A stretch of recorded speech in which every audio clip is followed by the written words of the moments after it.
할렐루야. 오늘은 출애굽 10대 재앙의 현재적 의미와 영적 교훈이라는 제목으로 하나님의 말씀을 선포합니다. 지금으로부터 기원전 1446년입니다. 정확하게 따지면 3471년 전입니다. 역사적으로 기록이 되어 있는 사건입니다. 이스라엘 백성들이 오늘의 이집트, 즉 애굽 땅에서 노예 생활하다가 400년이란 그 긴 세월 동안 노예 생활하다가 탈출을 하게 됩니다. 하나님이 그렇게 탈출을 하도록 허락하셨습니다. 그래서 그 기록을 써놓은 것이 성경 출애굽기입니다. 오늘 우리가 읽었던 이 출애굽기는 명백한 역사적 사건이고 지도자, 민족의 지도자 모세에 의해서 이루어진 참으로 놀랄만한 사건입니다. 오늘 우리가 읽었던 출애굽기 7장부터 12장까지는 출애굽에 있어서 하나님께서 그 이집트 땅에 내렸던 10가지 재앙. 몇 가지요? 10가지 재앙입니다. 이 재앙을 소리 조금 올려주세요. 10가지 재앙의 기록을 다 담고 있습니다. 7장부터 12장까지인데 오늘 그것을 볼 거예요. 그래서 오늘 이 사건의 특징을 보게 되면은 제가 주부에도 잘 적어놨죠. 보면 10가지 재앙의 피해 재앙부터 해서 깨구리부터 쭉 해가지고 초태생의 죽음까지 다 잘 나와 있습니다. 자, 이 사건의 특징은 성경 과거에 단회적으로 일회적으로 일어났던 역사책의 단순한 기록이 아닙니다. 그게 아니고 과거에 일어난 사건이 아니고 지금도 계속해서 이 10가지 재앙이 일어나고 있다는 사실에 여러분들 초점을 맞추시기 바랍니다. 아멘. 이 사건이 지금도 일어나고 있다고요? 여러분들 의아하지 않습니까? 지금도 일어나고 있어요. 놀랍게도 이게 지금 더 가까이 오고 있다는 겁니다. 그러니까 지금 세상에 일어나고 있는 여러 가지 재앙들이 많은데 이게 결코 우연이 아닙니다. 하나님의 경고 메시지라는 겁니다. 그리고 10가지 재앙이라는 것은 과거에 일어났던 어떤 반복의 어떤 그냥 단순한 과거가 아니라 이 심판이 반복적인 패턴으로 계속적으로 일어나면서 요한계시록의 7가지 재앙으로까지 이어진다는 겁니다. 오늘 잊혀진 성경의 재앙, 출애굽기 재앙이 오늘도 지금 계속되고 있다는 사실을 여러분들 염두에 두시고 이 설교를 들을 때에 얼마나 이게 우리한테 와닿는지 생생하게 느낄 거예요. 그래서 지금도 이 사건들이 계속 일어나고 있다는 겁니다. 과거의 사건이 아니에요. 지금 출애굽의 재앙은 과거의 사건이 아니에요. 지금도 계속 일어나고 있는 사건들이에요. 여러분, 오늘 우리 시대는 과학의 시대라 그래요. 과학의 시대 맞죠? 모든 것이 다 발전되어 있어요. 그래서 사람들이 과학만 맹신하는 거예요. 하나님 없다 그래요. 아닙니다. 지금 자연이 어떨까요? 과학은 발전하고 있다는데 자연은 변화되고 있어요. 이상기후가 오고 있어요. 그리고 전 세계에 전염병이 와가지고 난립니다. 세상에 지금 경제가 다 붕괴되고 있습니다. AI가 등장해가지고 우리의 직장이 전부 다 일자리가 없습니다. 설 자리가 없어요. 다음 세대가 어떻게 일을 해야 될지 모르고 있어요. 완전히 경제가 폭망하고 있습니다. 여러분, 이게 우연입니까? 그냥 환경 문제입니까? 아닙니다. 이거는 성경이 기록되어 있는 대로 하나님께서 우리에게 주시는 경고의 메시지란 겁니다. 마태복음 16장 3절에 뭐라고 했냐니까 너희가 하늘의 기상은 분별하면서도 왜 이 시대의 징조는 분별하지 못하느냐. 정확하게 예수님께서 말씀하고 계신 거예요. 우리가 하늘을 보면 다 아는데 구름이 몰려오면 비가 올 줄 아는데 이 시대의 징조는 왜 구별을 못하느냐 이것이요. 여러분, 세상을 한번 둘러보세요. 강이 붉게 변하고 있습니다. 매년 반복되는 이상기후 때문에 남극이 녹아내리고 있어요. 북극의 얼음이 다 녹아내리고 북극 곰이 살아가지는 못한대요. 멸종위기에 와 있대요. 빙산이 녹아가지고 조금 있으면 부산 항이 잠긴답니다.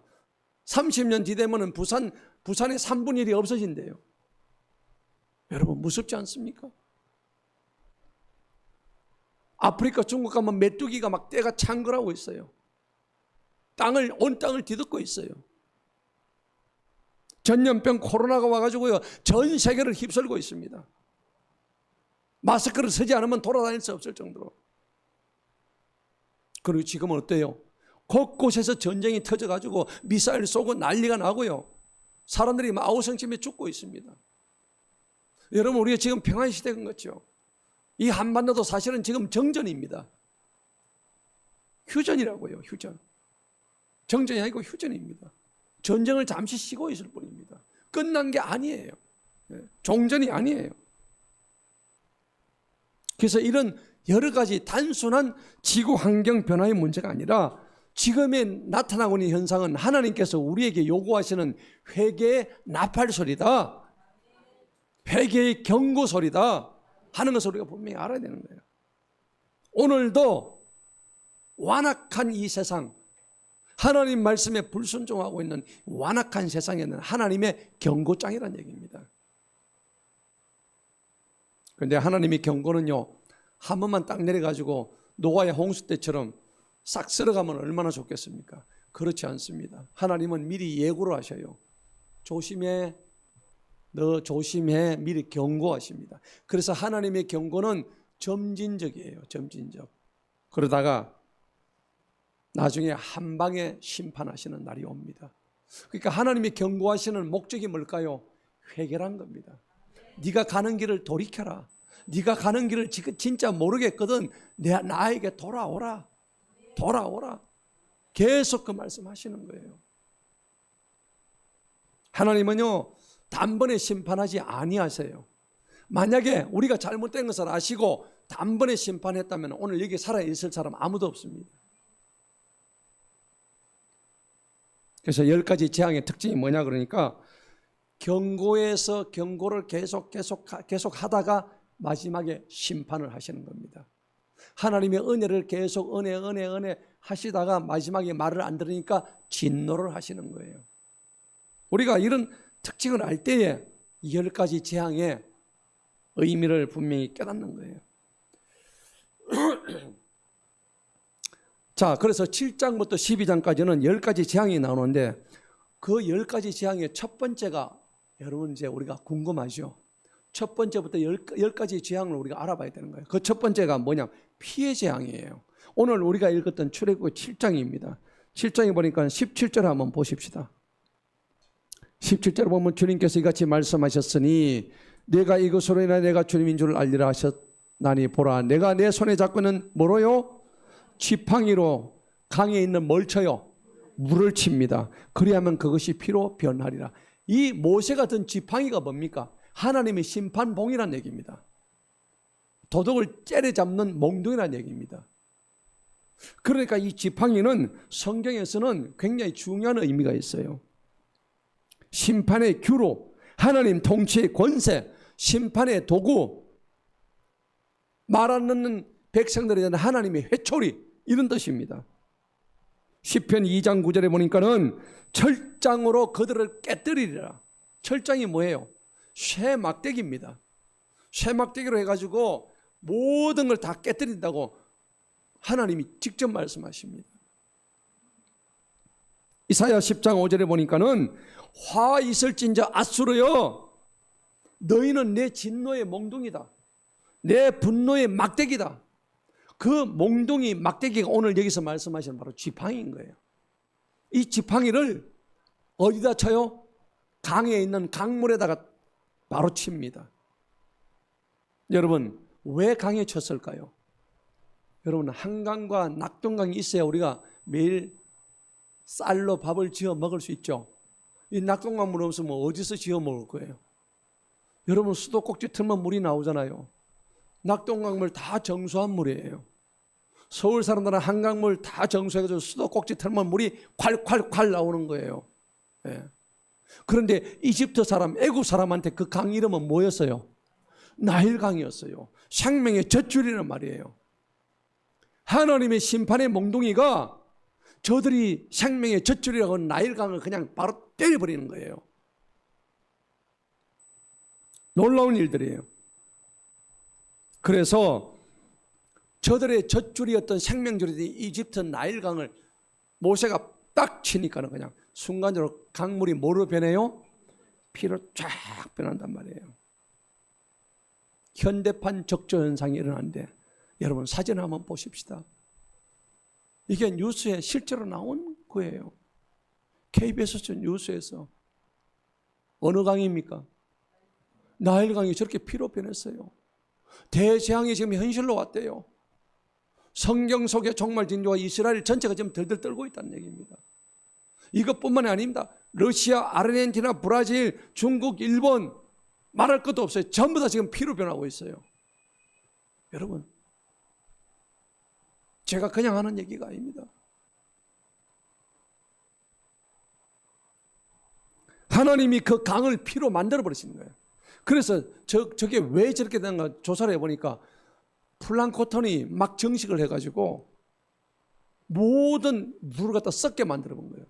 조사를 해보니까 악취가 나죠. 성경 그대로예요. 악취가 나고요. 피 색깔로 그냥 다 변한 거예요. 여러분 동영상 한번 볼까요? 여러분 동영상 한번 보세요. 뭐라고 해놨는지.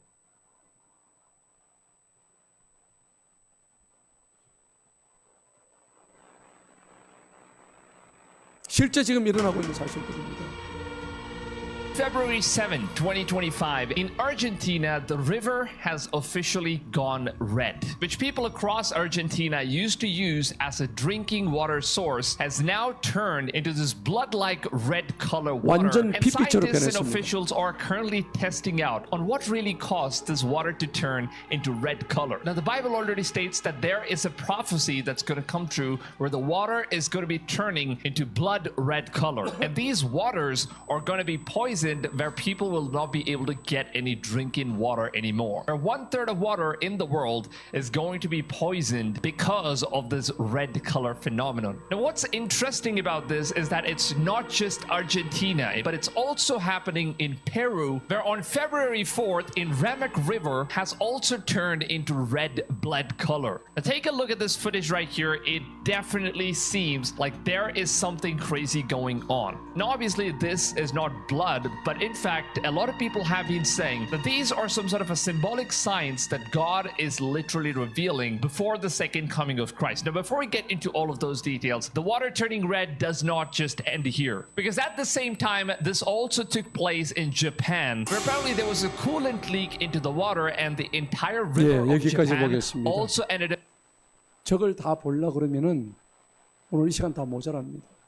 중국, 아르헨티나, 아프리카, 러시아 곳곳에서 지금 전 세계가 피로 변하고 있습니다. 여러분 오늘 지금 성경에서 말씀하고 있는 이 내용이 3471년 전에 일어났던 일이 아니라 지금 일어나고 2025년도에 일어나고 있는 일이란 겁니다. 여러분 과학자들이 뭐라고 하는지 아세요? 저거는 우연히 생긴 것이다. 그렇지 않습니다. 성경은 뭐라고 그래요? 우연이 아니라 우리를 향하신 하나님의 경고다. 경고입니다. 자, 하나님께서 모세를 통해서 왜 저 강물을 지팡이로 치게 하셨냐면 생명의 근원이 그 강에 있었거든요. 니네가 생각하는 그 생명의 근원 내가 치버리면 아무것도 아니야 라는 걸 보여주시기 위해서 나일강에다 그냥 피로 변하게 하셨다는 겁니다. 오늘 세상도 동일합니다. 오염된 강, 붉게 변한 바다 똑같습니다. 다 하나님이 사람의 탐욕 때문에 이 모든 생명의 근원이 썩었다는 것을 보여주시기 위해서 이 강물 바다, 뉴질랜드는 바다까지 벌겋게 변했습니다. 놀라운 일입니다. 이게 뭘까요? 죄의 결과는 언제나 피비린내 나는 죽음이다 하는 뜻입니다. 완악한 세상에서 생태계는 죽어가고 있습니다. 바다는 전부 미세 플라스틱으로 지금 다 변해가지고 그게 우리의 생선을 통해서 우리 몸속으로 들어옵니다. 요즘 젊은 애들이 정자수가 감소해가지고 애를 못 낳는데요. 지금 그런 시대입니다. 그런데 놀라운 게 있습니다. 오늘 7장 22절을 한번 보십시다. 강물을 피로 변하게 했다는데 이집트의 마법사들도 그들의 마법들로 그대로 행했다고 되어 있죠. 강물을 피로 만들었는데 마법사들도 이렇게 했대요. 능력이 놀랍죠? 마법사도 그렇게 했대요. 여러분, 여기서 마법사가 하는 행동은 그걸 진짜로 한 게 아니고 속인 겁니다. 속임수란 겁니다. 그래서 마태복음 24장 24절에 보면 말세 때에는 온갖 마법사들이 미혹의 영을 가지고 사람들의 눈을 속인다고 합니다. 여러분 보세요. 멀쩡한 사람이 여러분 어떤 사기를 당한다든지 할 때 왜 사기를 당할까요? 사기를 당한 것은 순간적으로 미혹을 당하는 겁니다. 자기의 생각이 분별에 가 있는 것이 아니라 그 사기 당할 대상에 집중되어 있기 때문에 다른 것을 보지를 못하기 때문에 사기를 당하는 거예요. 우리 그리스도인은 뭡니까? 만약에 그런 상황이 오면은 하나님이 나에게 무엇을 말씀하시는가 이걸부터 먼저 봐야 되는 거예요. 그런데 내가 뺏기지 않을까 하는 돈에 관심이 가 있다 보니까 거기에 미혹이 돼가지고 다 뺏기는 거예요. 여러분 이런 경험들 다 있는 거예요. 우리가 사기꾼들은 눈을 벌겋게 뜨고 우리를 갖다가 올가매려고 지금 하고 있는 거예요. 그런데 오늘 보니까는 마법사들도 똑같이 이렇게 했는데 분명한 것은 마법사도 따라하지만 피를 다시 물로 바꾸지는 못했다고 나와 있습니다. 물을 피로 바꾸는 것은 눈속이로 그렇게 할 수 있지만은 피로 바뀐 그 물을 다시 물로는 못 바꾸겠다. 맨 마지막 절에 나와 있죠. 언제 바뀌었습니까? 25절 보세요. 읽어봅니다. 시작. 주님께서 그 강을 치신 후 며칠 만에 7일 만에 그 피가 다시 뭘로 바뀌었다고? 물로 돌아왔다는 얘기입니다. 누가 하셨어요? 하나님이 하셨습니다. 아멘.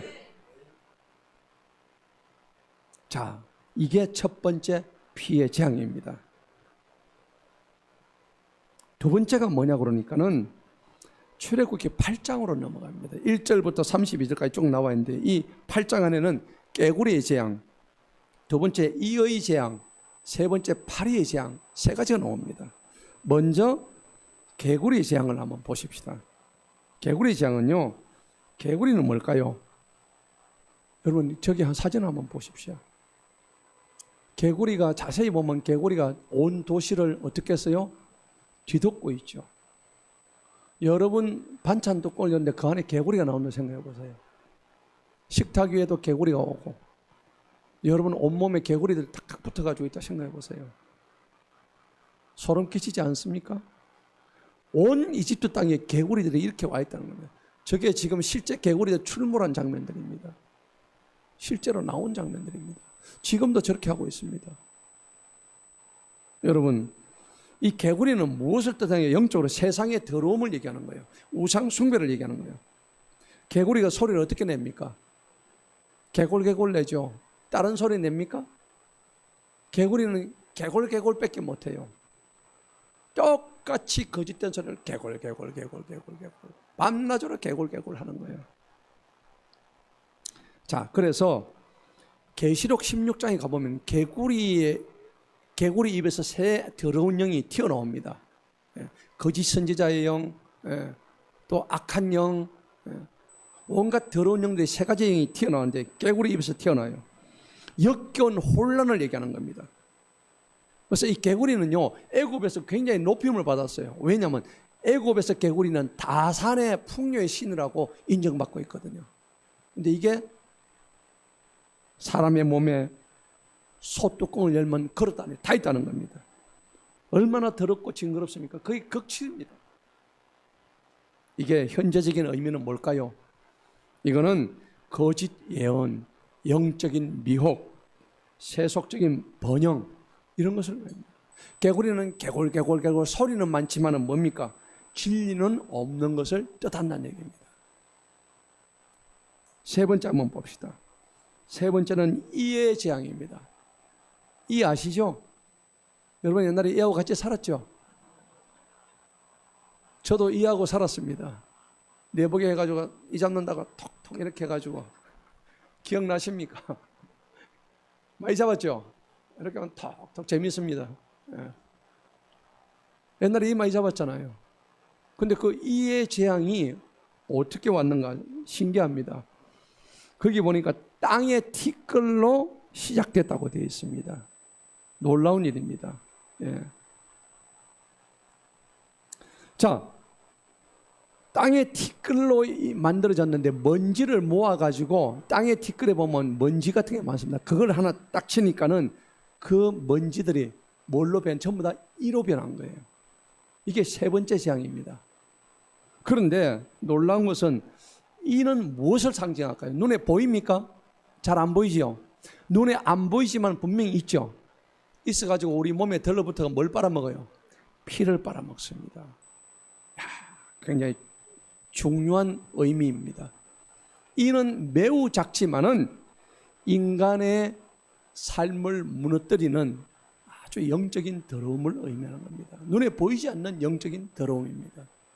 그래서 하나님께서 이 흙을 갖다가 쳐가지고 이로 만들었다는 것은 창세기 2장 7절에 보면 사람을 흙으로 재료로 써가지고 먼지를 모아서 우리에게 코에 생명을 불어 넣어줘서 사람의 생명이 되겠다고 되어 있습니다.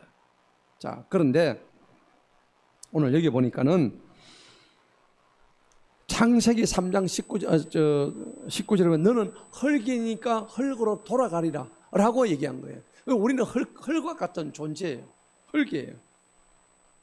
하나님은 이렇게 흙 한 티끌 먼지 하나 가지고도 이 세상을 전체를 이를 갖다가 들러붙게 해가지고 망할 수 있게 하시는 분이 우리 하나님이십니다. 아멘. 그런데요, 이 이의 재앙에서 놀라운 게 하나 나옵니다. 마법사들이 계속 따라하다가 여기서는 드디어 못 따라합니다. 이 재앙부터는 이가 누구한테 붙었게요? 마법사들 같이 붙었거든요. 그러니까 꼼짝을 못해요, 쟤들이. 거기에 8장만 보십시다. 출애굽기 8장 18절을 한번 읽어봅시다. 시작. 이때 마법사들도 자기들의 마법들로 이를 만들어내려고 그렇게 행하였으나 그들은 하지 못하였고 사람 위와 짐승 위에 뭐가 있어요? 이가 있더라 그랬죠. 마법사들도 이를 만들어내려고 했지만 이는 못 만드는 거예요. 예. 그래서 여러분 이의 현재적인 의미를 제가 다시 말씀드립니다. 이는요 작고 눈에 보이지 않는 미시한 겁니다. 여러분 죄가 큰 거에 무너져요? 작은 거에 무너져요? 작은 거에 무너집니다. 죄는요 이와 같이 찾아옵니다. 아주 작은 틈새로 찾아와가지고 우리를 균열시킵니다. 그게 이의 영적인 의미인 겁니다.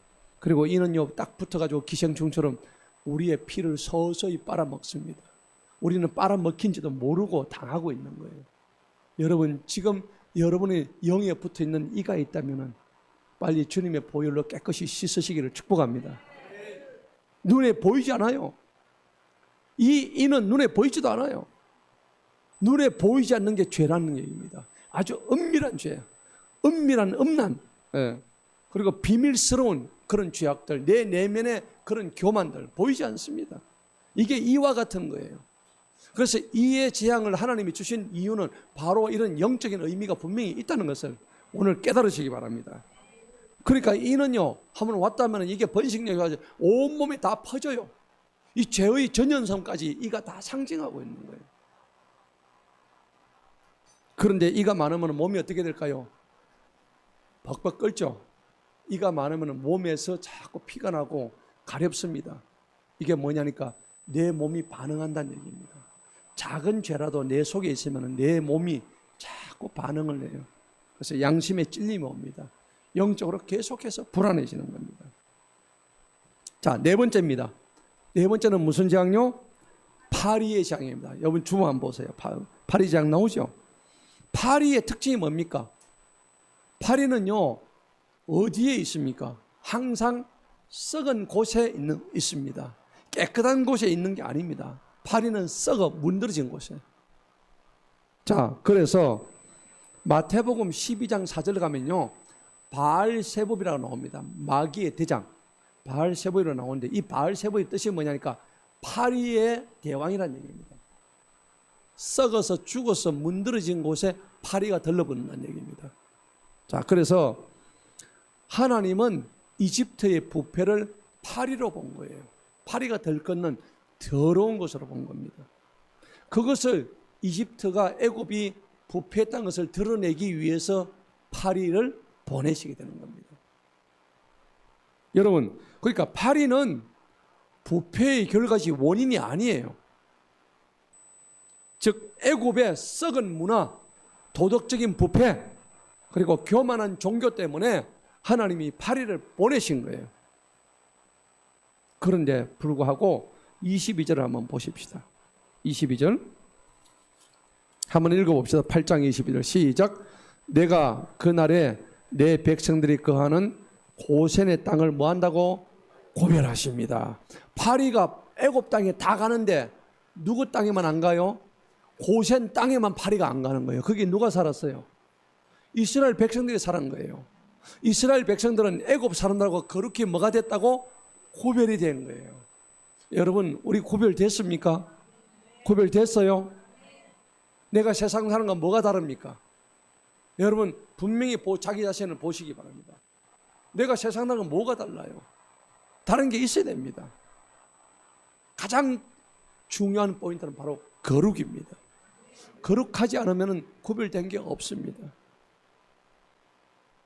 하나님은 자신의 백성들을 거룩하게 구별해 주십니다. 내 백성이 거하는 고센 땅에는 파리떼가 없다, 주님이 말씀하십니다. 재앙은요, 세상을 뒤덮지만은 하나님의 백성은 고센 땅에 있으면 절대 재앙이 오지 않습니다. 보호받는 겁니다. 아멘. 자, 그러니까 오늘 파리 재앙의 현재적인 의미는 뭐냐? 도덕적으로 부패했던 그 더러운 영들, 썩은 정치, 음란한 문화, 오늘날 교회도 많이 타락했어요. 이런 모든 것들을 하나님께서 파리떼로 갖다 보내시는 거예요. 영적 경계가 다 붕괴된 거예요. 다 뒤섞여 있는, 그러니까 혼합주의입니다. 종교도 다원주의입니다. 불교를 믿든 천주교를 믿든 기독교를 믿든 꼭대기 하나만 올라가면 된다. 그래서 온갖 것을 기독교 안에 집어넣어서 짬뽕을 시켜가지고 종교 다원주의로 나가는 거예요. 얼마나 잘못된 건지 모릅니다. 진리와 거짓이 같이 뒤섞여 있고요. 그 다음에 거룩과 세속이 완전히 그냥 혼동되어 있습니다. 여러분, 하나님은 지금도요, 거룩히 구별된 고센 땅을 찾고 계십니다. 지금 내가 쓰고 있는 것이, 내가 서 있는 것이 고센 땅이 다시 한번 돌아보시기 바랍니다. 내가 선 땅이 고센이 되게 하라. 아멘. 세상은 부패의 냄새가 나지만은 고센 땅에 있는 하나님의 백성은 예수의 향기로 우리가 살아가야 될 줄로 믿습니다. 다섯 번째입니다. 가축의 전염병 재앙입니다. 가축이 죽어버려요. 출애굽기 9장입니다. 9장에 보니까는 가축이 죽는데, 가축이 애굽에서 제일 중요한 물질이었습니다. 왜 그러냐니까, 가축은요 경제력을 상징했어요. 왜?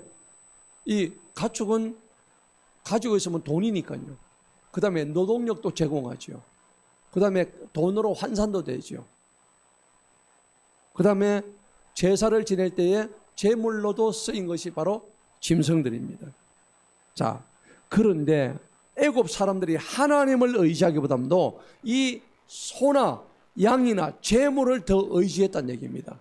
그래서 하나님께서 칼을 빼들어 가지고 이 지팡이를 치니까는 어떻게 돼요? 가축을 완전히 죽여버리십니다. 여러분, 여러분이 가지고 있는 재산에 통장에 돈이 다 날아가면 어떻게 되겠습니까? 멘붕이 오겠죠? 하루아침에. 바로 그런 상황입니다. 그래서 여러분, 그 이집트에 가면은 소의 형상을 한 신이 있습니다. 그 신의 이름이 뭐냐니까 아피스라는 신이에요. 아피스 많이 안 들어보셨습니까? 만년필 아시죠? 만년필이 원래 아피스인데 그 아피스가 애굽 신의 이름입니다. 제가 뉴욕에 맨하탄을 갔는데 맨하탄은 금융의 중심지입니다. 그런데 브로드웨이 금융계 중심지에 딱 가니까는 금색을 입힌 황소의 상징을 갖다가 얼마나 큰 걸 갖다 세워놨는지 몰라요. 제가 그때는 그 의미를 모르고 사진을 찍었는데 지금 보니까는 그게 아피스인 거예요. 풍요와 다산의 상징인 거예요. 네. 여러분, 소금송아지 우상 숭배인 것입니다. 저도 옛날에 아피스 마님을 되게 좋아했는데 그 뜻인지는 몰랐는데 그런 의미가 있습니다. 그래서 여러분, 하나님께서 가축을 죽이신 재앙은 뭐냐니까는 단순한 짐승의 죽음이 아닙니다. 내가 의지하고 있는 재물에 대한 하나님의 심판인 거예요. 물질에 대한 의존. 여러분, 조금 있으면요, 우리나라 경제가 어떻게 될까요? 좋아질까요? 나빠질까요? 좋아질까요? 그렇지 않습니다. 성경적으로 보면 경제는 점점 더 아주 안 좋아집니다. 마지막 때가 되면 경제가 붕괴된다고 되어 있어요. 네. 전 세계가 이마에 인을 받지 않으면 통용이 안 되는 세상이 옵니다. 여기다 칩을 안 심으면은 거래를 할 수 없는 시대가 곧 옵니다. 지금 거의 다 왔잖아요. 지금 그런 시대가 왔어요.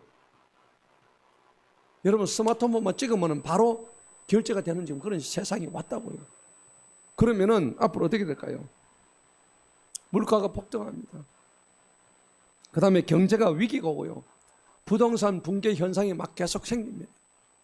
암울하지만은 어쩔 수 없는 거예요. 산업의 질서가 다 무너지는 거예요. 우리의 노후가 사실은 어떻게 될지도 몰라요. 이거 누가 하십니까? 하나님이 하시는 겁니다. 그래도 우리가 살아날 수 있는 것은 거룩한 땅, 고센 땅에 있기 때문에 살아남을 수 있습니다. 아멘. 그러니까 하나님께서 너희가 의지하던 것들을 의지할 수 없게 만드신 이 재앙이 가축의 죽음이라는 것입니다. 이게 현대판 메시지인 거예요. 여러분, 돈을 의지하면 하나님이 그 돈을 쳐버리십니다. 여러분, 분명히 기억하시기 바랍니다. 돈이 나의 우상이 되고 돈이 나의 주인이 되는 사람들은 하나님께 그 돈을 쳐버리십니다. 명백합니다.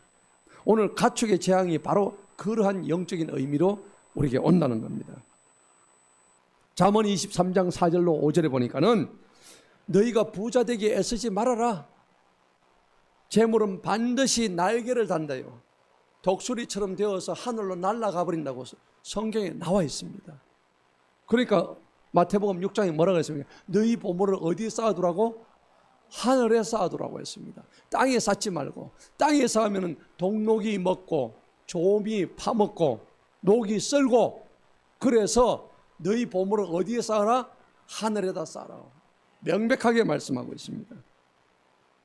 여러분, 애굽의 동물들은 다 죽었지만은 희한하게 오늘 9장 6절 한번 보시겠습니다. 6절 한번 읽어봅시다.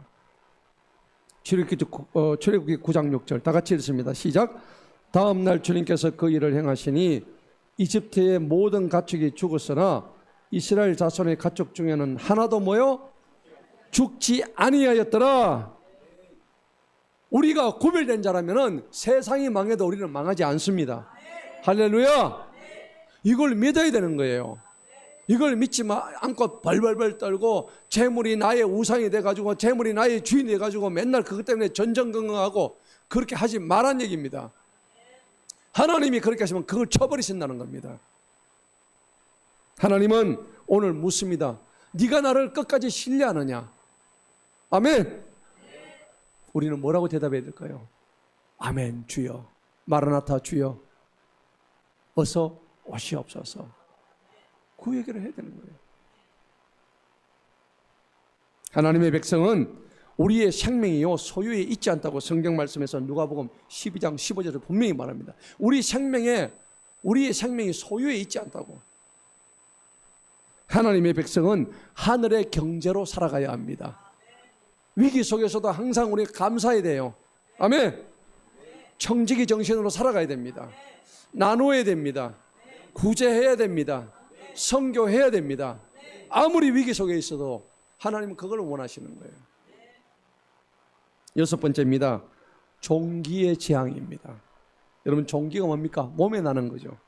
지금 이때까지 첫 번째부터 다섯째까지는 자연으로부터 온 재앙이었습니다. 그런데 이 재앙 가지고는 도저히 말을 안 들으니까 하나님이 사람의 몸에다 직접 재앙을 내리십니다. 그게 무슨 재앙이요? 종기의 재앙이에요. 여러분 몸의 악성 종기가 뭡니까? 피부암을 의미하는 거예요. 종기가 나가지고 사람들은 막 그냥 끓습니다. 진물이 나요. 여러분 피부병, 심한 피부병 걸리면 그렇지 않습니까? 지금 오늘 이런 상황이 온 거예요. 하나님이 인간의 몸을 직접 때리십니다. 왜 그럴까요? 육체적인 고통을 맛보라는 얘기입니다. 너무나 교만하니까. 하나님 말씀 안 들으니까는. 이게 무슨 말입니까? 오늘날로 치면은 영적인 정신적인 질병 상태에 있는 우리 모두에 대한 경고인 것입니다. 오늘날 여러분은 의술이 많이 발전했잖아요. 몸을 치더라도 나는 하나님보다 의사가 있지 라고 해가지고 병원에 찾아갑니다.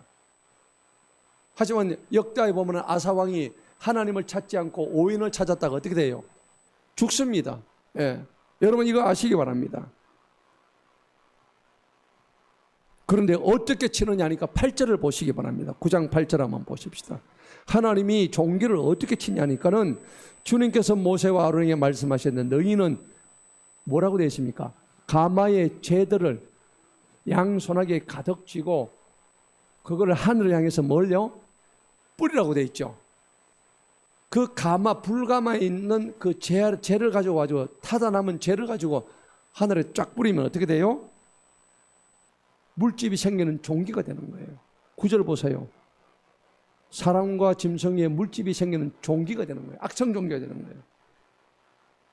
자, 사람 가리지 않습니다. 이 사람이 저 사람이다. 보편적인 어떤 하나님의 심판이 이루어지는 거예요. 인간 세상 전체가 악하기 때문에. 자, 이 재앙부터는 인간의 피부, 즉 자기 자신을 치는 심판입니다. 여러분, 우리가 인간적으로 자랑 많이 하죠. 외적인 아름다움 이거 잠시입니다. 조금 있으면 다 늙고 병들고 우리 다 갑니다. 예. 우리 이미 많이 늙었잖아요. 안 늙었습니까? 많이 늙었습니다. 그냥 흔한 말로 맛이 많이 갔습니다. 예.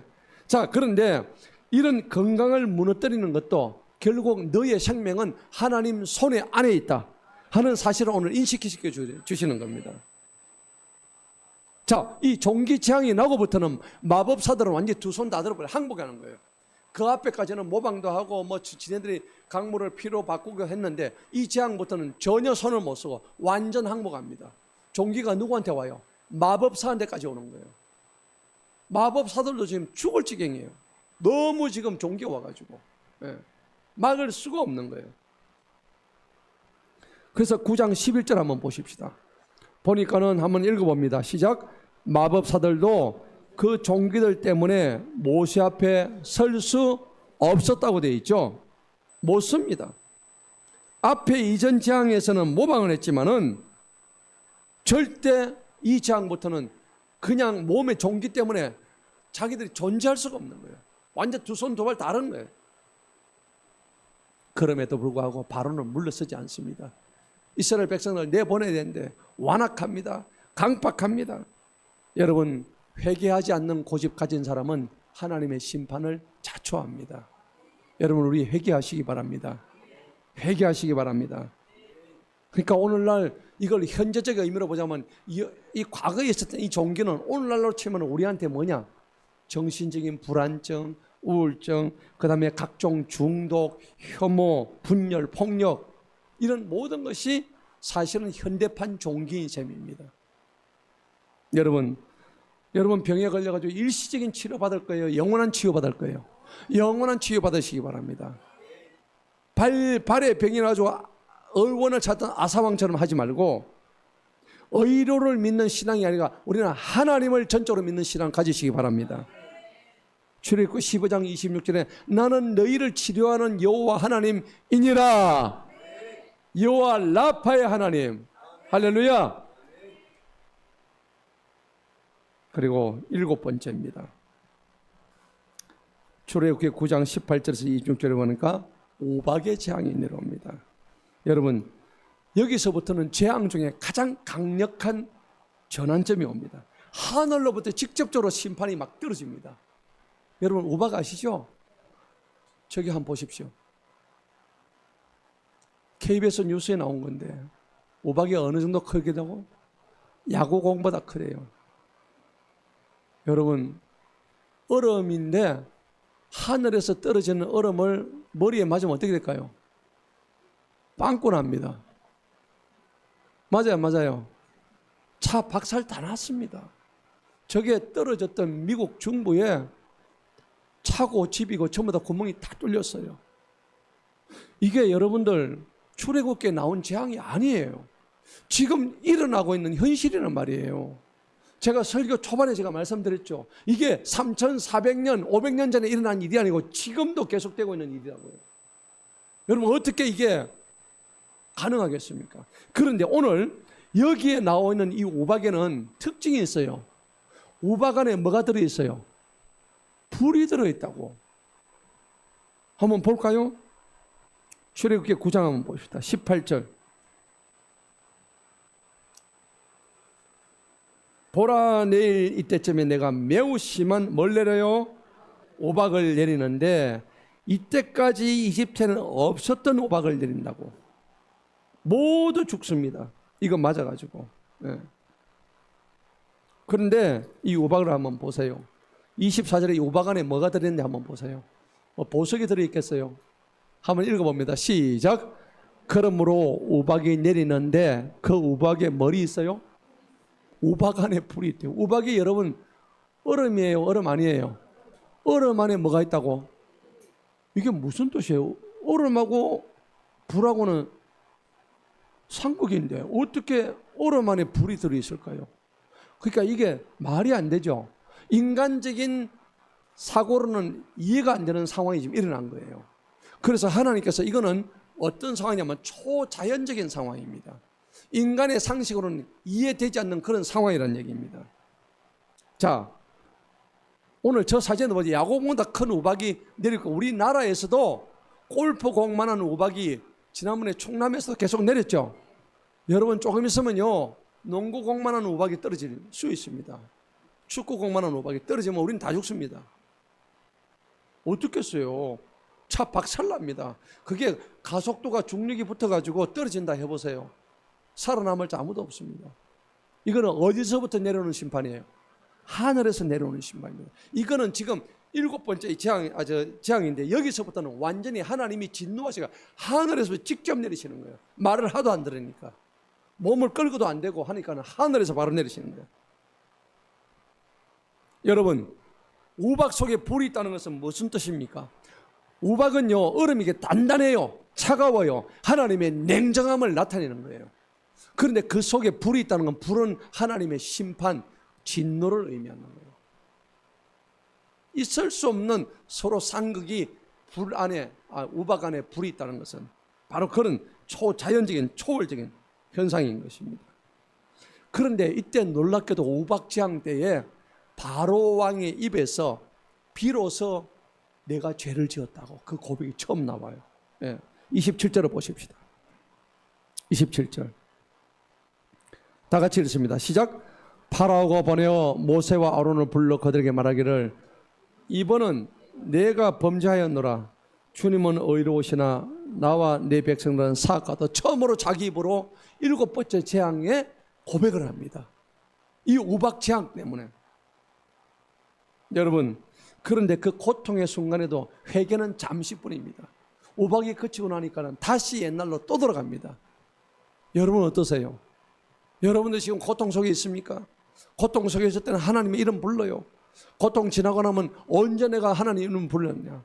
바로 왕과 똑같이 만약에 그렇게 완악하고 강팍하다면은 다음번 재앙이 또 기다리고 있습니다. 8번째 볼까요? 어떤 재앙인가? 자, 8번째는 뭡니까? 메뚜기 재앙이에요. 메뚜기 아시죠? 저 어릴 때 메뚜기 많이 잡아먹었어요. 그런데 그 잡아먹는 정도가 아니라 저렇습니다. 사진을 보십시다. 실제 일어나고 있는 현실들입니다. 아프리카, 중국 가면은 하늘이 보이지 않습니다. 다음 사진을 보여주세요. 지금 저렇습니다. 저게 아프리카입니다. 제가 중국 갔을 때 저쪽에 위쪽 산동 지역에 그쪽 지역에 그냥 메뚜기 떼가 왔는데, 여러분 펄벅이 지었던 돼지라는 소설이 있어요. 그 소설 안에 보면 메뚜기가 하늘을 덮어가지고 하늘이 보이지 않고 깜깜한 흑암으로 변했다는 그 대목이 나옵니다. 여러분 이게 출애굽기에 나오는 게 아니고 지금 현재 있는 일이에요. 아프리카는 지금 완전히 메뚜기를 떼가지고 왔다가 하면 지나갔다 하면 얘들은요 식성이 자기 몸집의 2배, 3배를 먹는데요. 그러니까 지나가고 나면 아무것도 남는 게 없답니다. 여러분 메뚜기의 재앙은요, 아까는 우박은 하늘에서 떨어졌지만 메뚜기는 땅에 있는 재앙을 의미하는 거예요. 하나님의 인내가 이제 극에 달했다는 얘기입니다. 끈질긴 불순종, 회개가 이루어지지 않으니까 남은 모든 것을 다 삼켜버리라 하는 하나님의 마지막 심판이 들어오는 거예요. 여러분 경제의 완전한 파탄, 저 메뚜기 떼가 우리 대한민국으로 한번 지나가면 어떻게 되면 경제가 파탄되겠죠. 완전히 끝납니다. 그러니까 경제의 완전한 파멸을 갖다 선포하는데, 여러분 우리나라도 봅시다. 물질만 의존하다가 다 망합니다. 여러분 베네수엘라 아시죠? 베네수엘라다 보니까는 그러니까 뭐 잘 먹고 잘 살주는 어떤 그런 식으로 하다가 나중에 인플레가 몇 프로까지 됐어요? 우리나라 지금 인플레이션이 한 100%만 되면 2배로 뛰죠. 그런데 베네수엘라는 170만 프로까지 뛰었어요. 달걀 하나 사는데 돈을 그냥 트럭으로 돈을 그렇게 가져가야 되는 그런 적이 왔다니까. 아이들이 돈을 가지고 고액권 가지고 딱지치기 하고 있는 거예요. 그런 적이 됐어요. 한때는 석유 광고로 베네수엘라 그렇게 잘 살았는데 마두로라는 대통령이 나와가지고 막 퍼주는 거예요. 사람들이 퍼주니까 좋아가지고 공짜로 하니까는 먹고 놀자, 그렇게 일을 안 하는 거예요. 여러분 생각해 보세요. 공산주의가 여러분 생산이 높아요? 자본주의 생산이 높아요? 자본주의 생산성이 높아요. 공산주의는 억지로 시키기 때문에 해도 많이 안 줍니다. 똑같이 줍니다. 하지만 자본주의는 자기가 노력한 만큼 가져갔는데, 그게 성경에서 똑같이 얘기하죠. 성경에는 뭐냐, 부지런한 자는 많이 가져가고 게으른 자는 2달러 빼도 못 가져가요. 성경적이에요.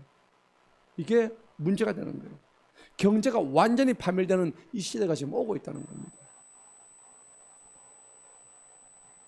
여러분 이 메뚜기가 한번 오면요, 죄가 완전히 썰어가 집단적으로 또 완전히 확산다 되어버립니다. 우리 삶에도요 메뚜기가 있습니다. 뭘까요? 여러분 어떤 메뚜기가 있습니까? 돈 욕심, 성공의 욕망, 또 혹은 신앙의 타협, 이게 전부 다 나의 메뚜기가 될 수 있는 거예요. 하나님께서는 회개하는 자에게 메뚜기가 아니라 새로운 수확을 주십니다. 아멘. 새 수확을 확실히 주십니다. 9번째입니다. 어둠의 재앙입니다. 흑암의 재앙입니다. 출애굽기 10장으로 넘어갑니다. 자, 21절에서 23절을 보니까는 뭐라고 했습니까? 21절에서 23절 한번 보십시다. 어떤 어둠이냐니까 21절은 더듬어서 찾아야 될 정도의 어둠을 주십니다. 여러분 어느 날 만약에 지금 밖에 있는 태양이 깜깜해졌다고 생각해 보십시오.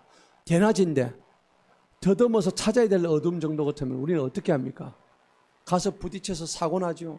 아무것도 할 수 없는 거예요. 그런 정도의 어둠이 오는 겁니다. 자, 그래서 애굽의 태양신의 이름이 라라는 신의 이름이었습니다. 그 애굽은 태양신입니다. 일본 국기 안에도 태양이 들어가 있잖아요. 많은 사람들이 태양을 숭배하고 있어요. 그런데 하나님이 너희들이 믿는 그 태양신을 내가 완전히 없애버리겠다 해가지고 하늘을 깜깜하게 만들어 버리신 거예요. 굉장히 중요한 포인트입니다. 여러분 안에도 하나님을 믿지 않는 태양이 있다면 그 태양을 지우시기 바랍니다. 그런데 유일하게 오직 이스라엘 자손이 있는 곳에서만 빛이 있었어요. 할렐루야. 하나님의 임재가 소멸된 곳에는 빛이 없습니다. 여러분 내 속에 빛이 있는지 없는지 다시 한번 보시기 바랍니다. 여러분 두려움이 오면요 움직일 수가 없어요. 영적 두려움이 오면 꼼짝달싹 못해요. 여러분 아시잖아요. 고립되고 고집되고 그 다음에 침묵에 순간이 오게 되면 아무것도 할 수가 없어요. 요한복음 1장에 보니까는 그분의 안에 생명이 있었으니 이 생명은 사람들의 빛이라. 빛이 어둠의 빛이 돼 어둠이 깨닫지 못하더라. 분명히 문명은 빛나지만 오늘날 영혼은 다 어두워진 상태입니다. 여러분, 우리 영혼이 지금 많이 어두워요. 문명은 많이 발전하지만, 과학은 발전하지만 상대적으로 우리 영적으로 다 어두운 상태예요. 여러분, 얼굴들 한번 보세요. 사람들의 얼굴에서 기쁨이 사라졌어요. 몸이 건조해요. 의미가 없어요. 안타까운 현상입니다. 사람이 사람을 만나는데 생기가 없어요. 의례적입니다. 그런데 성경은 뭐라 그럽니까? 빛 대신 하나님을 찾으라. 시편 27편 1절에 여호와는 나의 뭐라고? 빛이시여 나의 구원이시여 내가 누구를 두려워하리요. 아멘. 여호와는 나의 빛이시래요. 그 빛을 따라가시기 바랍니다. 어둠을 밝히는 데 필요한 것은 딱 하나입니다. 초 하나, 성냥 한 번만 땡기면 어둠이 한순간에 물러갑니다. 여러분, 내 속에 있는 어둠을 물칠 수 있는 것은 예수님이라는 그 빛을 초청하시기 바랍니다. 하나님이 물으십니다. 너희 안에 지금 빛이 있느냐? 마태복음 5장 14절에 너희는 세상의 빛이라 하셨습니다. 세상의 빛 되시기를 축복합니다. 마지막으로 10번째, 무슨 죽음입니까? 무슨 재앙입니까? 초태생 장자의 죽음입니다. 짐승이든 사람이든 처음 난 것을 전부 다 하나님이 뭐요? 죽여버리시는 겁니다. 아이고, 나는 하나님에서 참 좋겠네. 그렇게 생각하실지 모르겠지만 오늘 여기서 장자의 죽음은 뭡니까? 10대 재앙의 마지막이다. 최고 절정입니다. 그리고 출애굽, 이 재앙이 끝남으로써 출애굽을 하게 되었습니다. 왜 그러냐니까는 이는 단순한 죽음이 아니고 애굽의 모든 장자를 하나님이 다 쳐버리십니다. 그런데 유일하게 살아남은 자들은 누굽니까? 유월절의 피를 통해서 넘어간 이스라엘 백성들만 다 살아남은 거예요. 여러분, 유월절의 역사가 있기를 축복합니다. 그러니까 하나님은 유월절 어린 양의 피를 문설주에 갖다 발란 집에만 그 죽음의 그림자가 들어가지 못하게 하셨어요.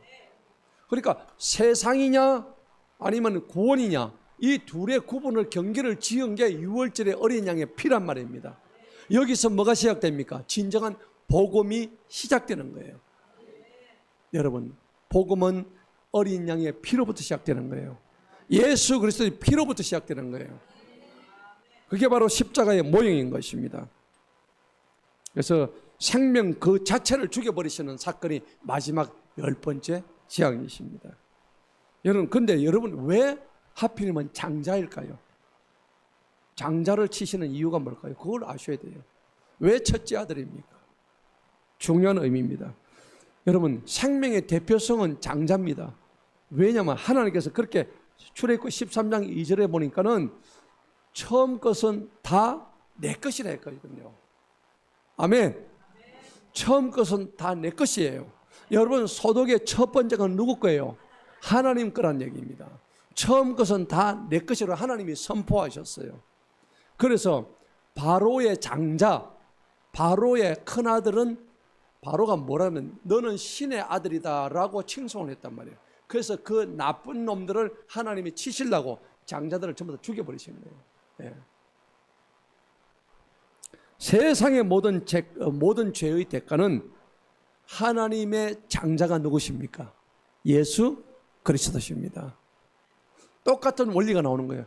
하나님의 장자인 예수 그리스도께서 죽으심을 당하고부터 그분의 죽으심을 통해서 우리의 죄가 완전히 대속되었다는 사실입니다. 그래서 장자를 치신 거예요. 그래서 영적인 의미가 거기에 있다는 겁니다. 여러분, 하나님의 아들이 죽으심으로 우리 모두의 죽음이 면제되었습니다. 이것이 바로 유월절 패스오버의 본질인 것입니다. 여러분, 어린 양 피의 표가 우리 마음속에 있기를 축복합니다. 유월절의 피가 우리 가슴 속에 넘치기를 축복합니다. 피가 방패막이 되어서 여러분들 가정과 여러분들 자녀들 모두에게 피를 바르시기 바랍니다. 여러분 자녀의 피를 갖다 발라요. 그래야 여러분들 자녀들이 사는 거예요. 고린도전서 5장 7절에 우리의 유월절 어린 양 곧 그리스도께서 희생되셨느니라. 요한복음 1장 29절에는 보라 세상 죄를 지고 가는 하나님의 어린 양이로다. 아멘. 그러니까 출애굽의 밤은요 죽음이에요. 누구의 죽음이냐? 예수님의 십자가의 예표입니다. 예수님이 죽으시는 그 피를 갖다가 뿌릴 때에 죽을 사람은 죽었지만 살 사람은 살았단 말이에요. 예수님 안에 들었던 사람은 살은 거예요. 오늘 저와 여러분 예수님 안에 들은 줄로 믿습니다. 그래서 복음 없는 예배 그리고 생명의 주권 상실되고 부정되는 이런 현대적인 이 초태생 죽음의 의미를 우리가 잘 새겨야 됩니다. 오늘 출애굽기 12장 13절에 뭐라고 했는지 한번 볼까요? 마지막입니다. 출애굽기 12장 13절입니다. 너희가 있는 그 집들 위에 그 피가 너희에게 표징이 되리라. 내가 이집트 땅을 칠 때 내가 그 피를 보면 내가 너희를 뭐한다고? 넘어갈 것이니 재앙이 너희를 멸망시키러 너희 위에 내리지 못하리라. 이 피는 누구의 피입니까? 예수님의 피입니다. 우리 안에 예수님의 피만 있으면 재앙이 다 넘어간대요. 할렐루야!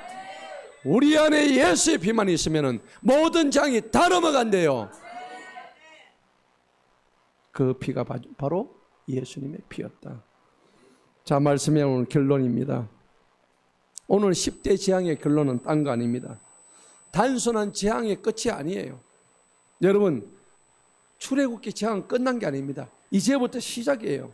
하나님께서 우리를 구속해 주시고 우리를 구원해 주시는 시작의 출발점이 출애굽 재앙의 시작인 겁니다. 끝난 게 아니에요. 이제 우리에게는 다시 시작입니다. 심판에서 구원으로 넘어가는 아리랑 고개입니다. 종 노예의 생활에서 우리는 하나님의 백성의 신분으로 변하는 출애굽 재앙은 바로 그런 의미로 우리에게 매우 큰 의미가 있다는 것입니다. 여러분 10대 재앙의 마지막 밤 장자가 죽을 때요 애굽 땅에서는 뭐가 나왔겠습니까? 장자가 죽었다고 어떻게 해요? 통곡이 나왔습니다. 그런데 피를 발랐던 이스라엘 집에서는 뭐가 나왔습니까? 통곡 대신에 뭐가 나왔죠? 감사가 나오고 찬양이 나오고 하나님을 더 높이시는 하나님의 영광이 그 집들을 덮쳤습니다. 여러분 집집마다 피를 바르시기 바랍니다. 내 자신부터 피를 바르시기 바랍니다. 예수님 유월절 어린 양의 피를 바르시기 바랍니다. 여러분 자녀들에게 바르시기 바랍니다. 심판과 구원의 차이는 딱 하나밖에 없습니다. 바로 예수님 어린 양의 피입니다. 이 피를 발랐느냐 안 발랐느냐에 따라 가지고 우리가 모든 인생의 차이가 나는 겁니다. 오늘 여기 예배에 오신 분들은 가실 때 예수님의 피를 듬뿍 발라서 이 10대 재앙을 다 넘어서서 마지막 유월절의 피로 넘어서 우리는 완전한 구속을 이루고 진정한 구원을 이루어서 하나님의 영광 위에서는 우리 모두에게를 주님 이름으로 축원합니다. 기도하겠습니다.